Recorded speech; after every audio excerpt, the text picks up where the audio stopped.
Listen, I want you to picture a man named Thomas standing in his own kitchen at 6 o'clock in the morning holding a piece of paper he does not understand. And I want you to understand that this paper is going to cost him $15,000 this year for the unforgivable crime of spending his own money. Thomas is 71. He worked for 43 years. He did everything they told him to do. He maxed out his retirement accounts. He never carried a credit card balance. He drove the same Buick for 19 years. And now he has $2.5 million sitting in a traditional IRA.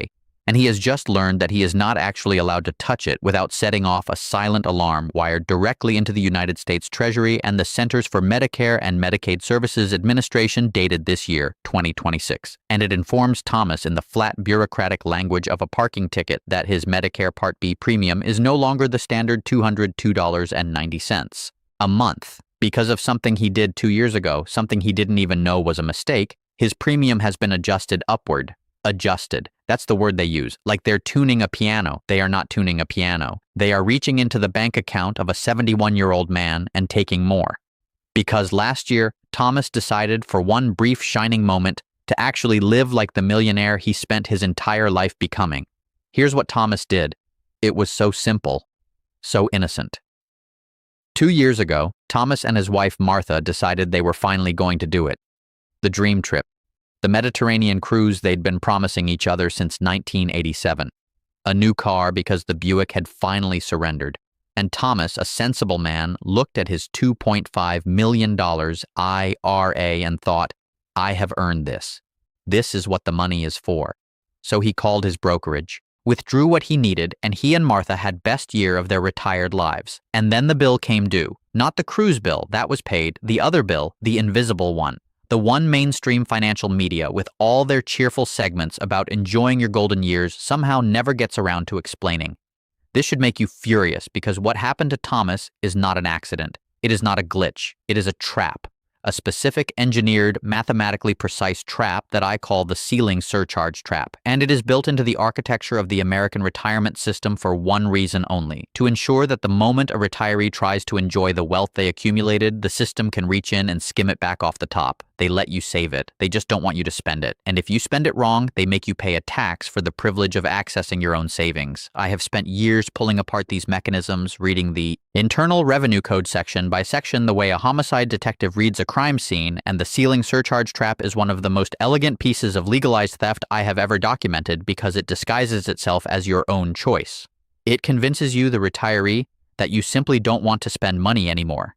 It whispers that you've become frugal, that you've lost the taste for travel, that modest living is just what happens when you get old. It's a lie. You didn't become frugal.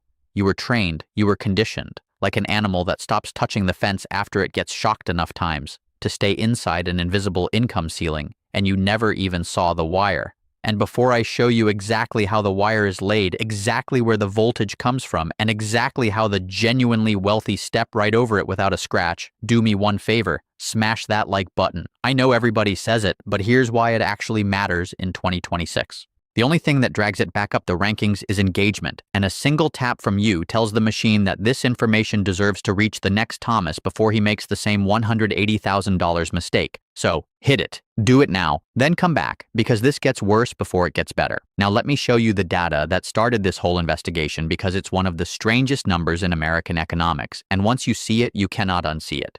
The Federal Reserve runs something called the Survey of Consumer Finances. It is the most authoritative look we have at how American households actually hold and spend money. And buried in the retiree spending distribution is an anomaly so bizarre that when I first saw it, I assumed it was an error. Roughly 3 out of 4 millionaire households in retirement, households with a verified net worth well over $1 million, restrict their annual spending to a narrow band between about $70,000 and $120,000 a year. 3/4 of them, people with $1, $2, $3 million in the bank, voluntarily living on the same budget as a comfortable upper middle class family that has 1/10 of their wealth. Now, the financial press has a ready-made explanation, and it's the one they feed you on every morning show. They say retirees naturally become frugal, they lose the desire to travel, their tastes simplify, they've raised their kids, paid off the house, and they just don't want for much anymore. Isn't that wholesome? The wealthy elderly have simply discovered the serenity of wanting less. It's garbage, complete and total garbage. And I want to tell you what's really happening. because the clustering of millionaire spending in that 70 to 120,000 band is not a psychological accident. It is not serenity. It is a defensive crouch. It is 3/4 of America's wealthy retirees flinching away from an invisible electric fence. And almost none of them can even articulate what they're flinching from.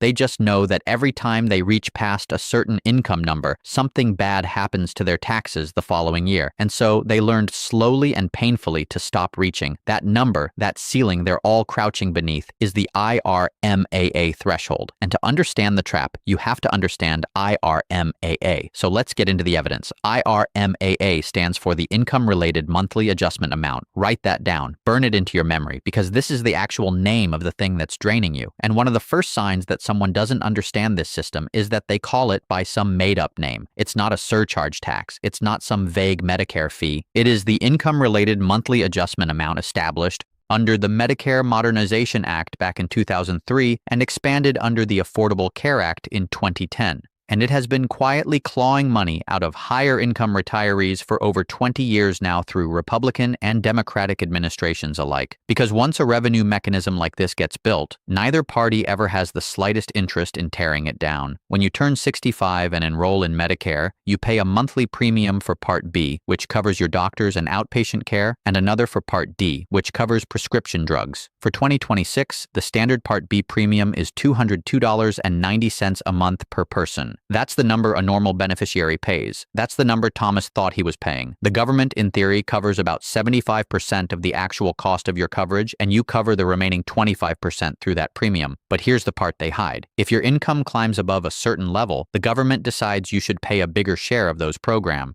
costs. Not 25%, 35, 50, 65, 80, 85. And the way they collect it is by bolting an IRMAA surcharge directly onto your monthly premium. So your Part B premium climbs tier by tier depending on how far over the line your income went.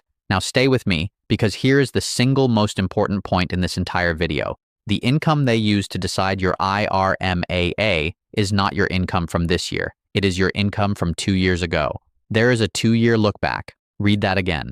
Your 2026 IRMAA premiums are determined by your modified adjusted gross income, your MAGI, from your 2024 tax return, the year 2024. The thing you did 2 years ago is reaching forward through time to set your healthcare costs today. This is the part that destroyed Thomas. He took that $180,000 withdrawal, and at the moment he took it, nothing happened. No alarm, no penalty. He thought he'd gotten away clean. And then 2 years later, like a delayed action charge, the IRMAA detonated. The Social Security Administration looked back at his tax return, saw the spike in his income, and adjusted his premiums upward for the entire following year. That's the 2-year fuse. By the time the consequence arrives, you've forgotten the action that caused it, and you certainly can't undo it. So what counts as income for this? Your MAGI for IRMAA purposes is your adjusted gross income plus any tax-exempt interest, like municipal bond interest. And your adjusted gross income includes the big one for retirees, every single dollar you withdraw from a traditional IRA or a traditional 401k, every dollar. It includes the taxable portion of your Social Security. It includes interest, dividends, capital gains, rental income, pension payments. Almost every normal source of retirement income that a retiree would naturally tap pours straight into the MAGI bucket. And when that bucket overflows past the threshold, IRMAA fires. And I need you to understand the most vicious feature of this whole structure,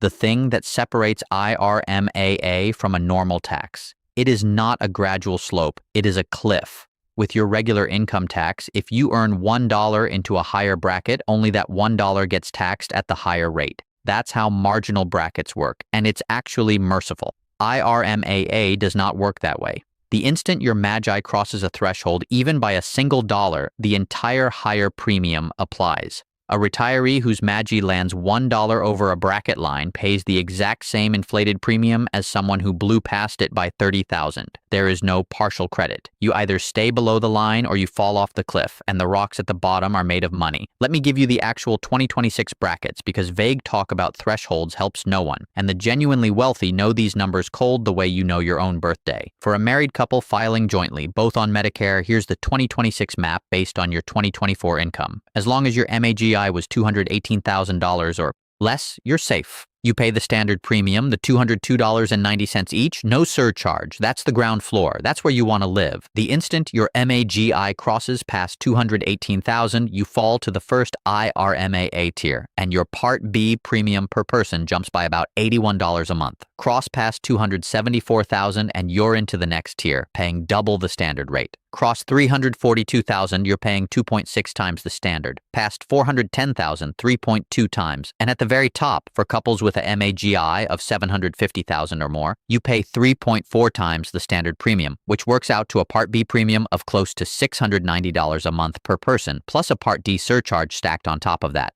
For a single filer, the cliffs sit at half those numbers. The first hits at $109,000 of MAGI, then $137,000, then $171,000, then $205,000, then the top tier at $500,000. Same brutal cliff structure, just at lower elevations, which means single retirees, including a tragic number of widows who lost a spouse and suddenly find themselves filing a loan, hit these walls at far lower income levels than they expect. Now, do you see the $70,000 to $120,000 spending cluster differently? Of course you do. The wealthy retirees of America are not frugal by temperament. They are clustering their visible income just below that $218,000, and once you back out their Social Security and their normal expenses, the spending that shows up in the Federal Reserve data lands right in that 70 to 120 band. They're not living small because they want to. They're living small because they're terrified of the cliff, and most of them don't even have the vocabulary to explain what they're afraid of.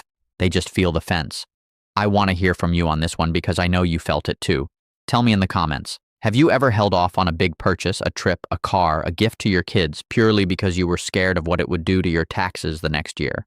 Have you ever left money sitting in an account, money you earned, money you're entitled to, because some instinct told you that pulling it out would trigger something you didn't fully understand? Drop that field report below. I read them, and I want to know how many of you have been quietly shocked by this fence without ever being told it was there. Now let's talk about the villain, because there is one, and it's not a person. The villain is the structure itself, specifically the way it punishes you twice for the same act, and then, just to be thorough, takes away the consolation prizes too. Let me walk you through what really happened to Thomas, dollar by dollar, because this is where the theft becomes visible.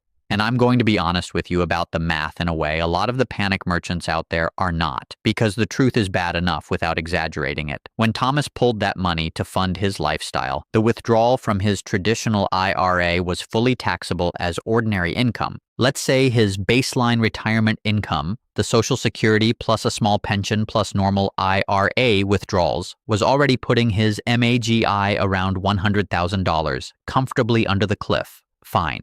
Safe. But then he stacked that $180,000 lifestyle withdrawal on top. Now his MAGI for the year rockets to roughly $280,000. He has not just crossed the first IRMAA cliff at $218,000, he has sailed clean past it, and the second one too, landing his couple squarely in the tier where they pay double the standard Medicare premium. So here comes the first hit, the IRMAA hit. Both Thomas and Martha are on Medicare. For the year their income gets caught, each sees their Part B premium inflate. In that double the standard tier, the surcharge alone runs into several $100s a month per person. And when you add the Part D surcharge and multiply by 2 people across 12 months, you're looking at thousands of dollars in pure IRMAA surcharges. Call it somewhere in the range of $3,000 to $4,000 for the couple for that year. Money that buys them absolutely nothing extra. Same doctors, same coverage. They just pay more because their income number got too big.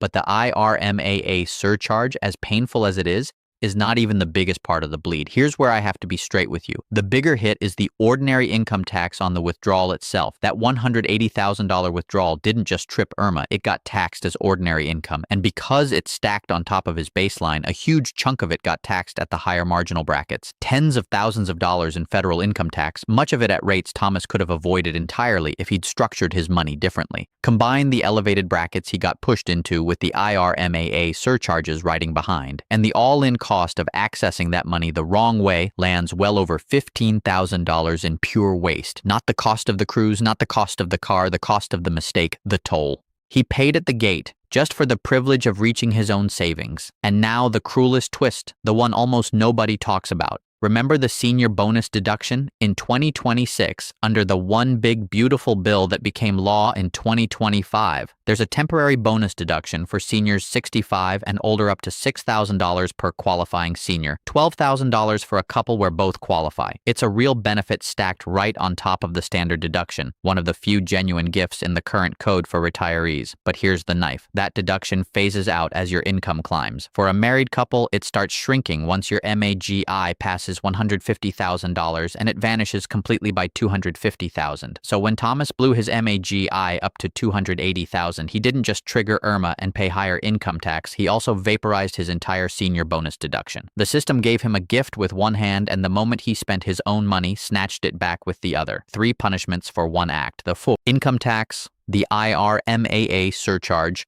and the lost deduction, all detonating off the same trigger. That is the villain, not a man. A machine engineered so that visible income above a certain ceiling triggers multiple overlapping penalties at once, each one feeding on the same withdrawal, each one quietly transferring your wealth back to the system you already funded for 43 years. And here's the part that should genuinely frighten you. If you are out there right now shrinking your own life, declining the trip, keeping the old car, telling yourself you don't really need it because somewhere deep down you're afraid of what a big withdrawal will do to your taxes next year, then understand what's happening. You are letting the government's invisible income limits dictate the shape of your golden years. You worked your whole life to build a vault, and now you're standing guard outside it, too frightened to open the door, while the people who designed the locks laugh all the way to the treasury. This is exactly the moment to do something about it for someone you love. Share this video with one retiree you care about, not tomorrow, today. Because there is a Thomas in a parent, a sibling, a friend from church, someone sitting on a healthy nest egg and quietly flinching away from spending it. And one conversation now, one forwarded video can save them $15,000 or more later. One conversation. That's the price of admission to keep someone you love out of this trap. Send it. Now, the suits want me to tell you that this isn't financial advice. It's a survival guide for an unguarded vault. Consult a professional if you still trust the people trying to tax your Social Security for the 3rd time. There. Disclaimer delivered. Now, let me show you how the genuinely wealthy step over this entire trap without breaking stride. Because the strategy is real, it's legal, and once you see it, you'll understand why the cluster in the Federal Reserve data exists. Here is the secret, and it's so simple it will make you angry no one told you. The truly wealthy retirees, the ones who actually spend $200,000 a year while showing a tax return that looks like 100, are running a structure I call ghost income. They figured out that the government can only see certain kinds of money. Some income is visible to the IRS, the Social Security Administration, and the IRMAA calculation, and some income is, for these purposes, completely invisible, legally invisible, tax blind. The whole game is funding your real life out of the invisible bucket, while keeping your visible bucket capped just below the cliffs. Your visible bucket is the stuff that pours into MAGI, traditional IRA and 401k withdrawals, pension income, the taxable portion of Social Security, interest, dividends, and capital gains in your taxable accounts. Every dollar from these sources shows up. It counts. It pushes you toward the cliff. Your invisible bucket is the money that, by the design of the tax code itself, does not enter your MAGI at all. The crown jewel is the Roth IRA. Under Internal Revenue Code Section 408A, qualified distributions from a Roth are entirely tax-free, and critically, they do not show up in your adjusted gross income, which means they do not show up in your MAGI, which means they are completely invisible to the IRMAA calculation. You can pull $50,000, $100,000 out of a Roth in a single year, and as far as the IRMAA cliff is concerned, that money does not exist. It is a ghost. The same broad principle applies to certain properly structured permanent life insurance arrangements where you access cash value through policy loans that aren't treated as taxable income, and to the basis you withdraw from regular taxable accounts, the original principal you already paid tax on, which isn't taxed again when you pull it out. So here's how the wealthy actually run it. They cover their baseline lifestyle, the regular bills, the groceries, the property taxes with visible income, Social Security, plus a measured amount of traditional IRA withdrawals, carefully calibrated to land their MAGI safely below that $218,000 joint cliff. They might deliberately keep visible income right around $100,000. Comfortable, under the radar, no IRMAA surcharge, lowest possible Medicare premium, senior bonus deduction fully intact because they stayed under the phase-out. And then, when they want to actually live, when they want the cruise and the car and the gifts to the grandkids, they don't touch the traditional IRA for that part. They reach into the invisible bucket. They pull the extra 80, 100,000 from the Roth, and because that Roth money is tax blind, it produces zero additional MAGI. It doesn't nudge them 1 inch toward the cliff. Their visible income still reads 100,000 on the tax return. Their Medicare premium stays at the rock bottom, standard rate. Their senior deduction survives, and they spent $200,000 this year while looking to every government computer that's watching exactly like a modest $100,000 retiree. That is ghost income. That is the cheat code. That is why 3 out of 4 millionaire households show up in that frugal-looking spending cluster, because a meaningful share of them aren't actually frugal at all. They're just running their luxury through the invisible pipe where the cameras can't see it.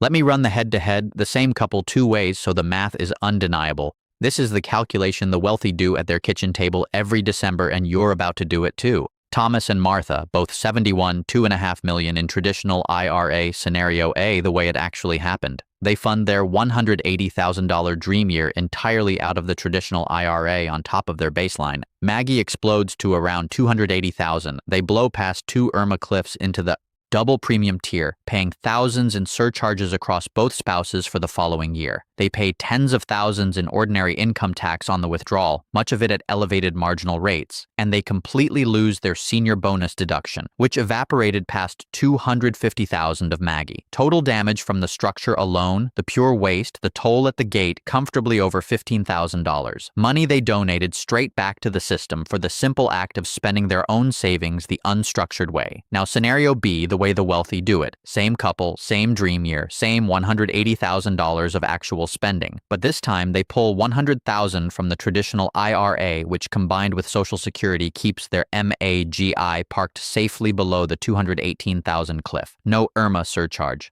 Standard Medicare premium, the lowest there is. Senior bonus deduction fully preserved. And the remaining $80,000 of lifestyle, they pull it from the Roth. Tax on that $80,000, zero. IRMAA.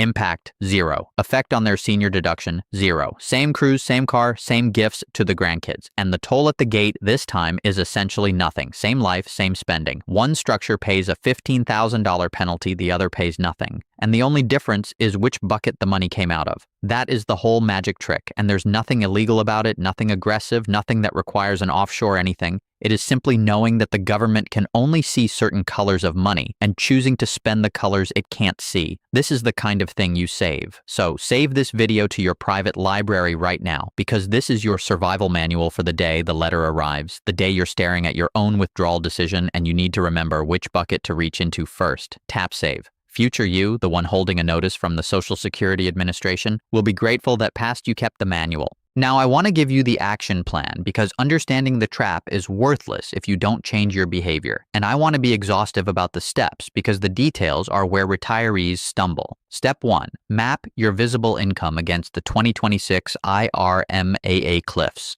Sit down with your last tax return, find your MAGI, then find the cliff that matters for you, the 218,000 joint number, or the 109,000 single number, and figure out exactly how much headroom you have between your normal income and that line. That headroom is your safe withdrawal zone for visible money. Know it to the dollar. Step 2. Inventory your buckets. 2 columns. Visible, traditional IRA, 401k, pension, taxable Social Security, taxable account income. Invisible, Roth IRA, Roth 401k, cash value life insurance, the cost basis in your taxable accounts. Most retirees have no idea how much invisible money they actually have, and the first time they add it up, they realize they've been living far below their means out of pure, unexamined fear.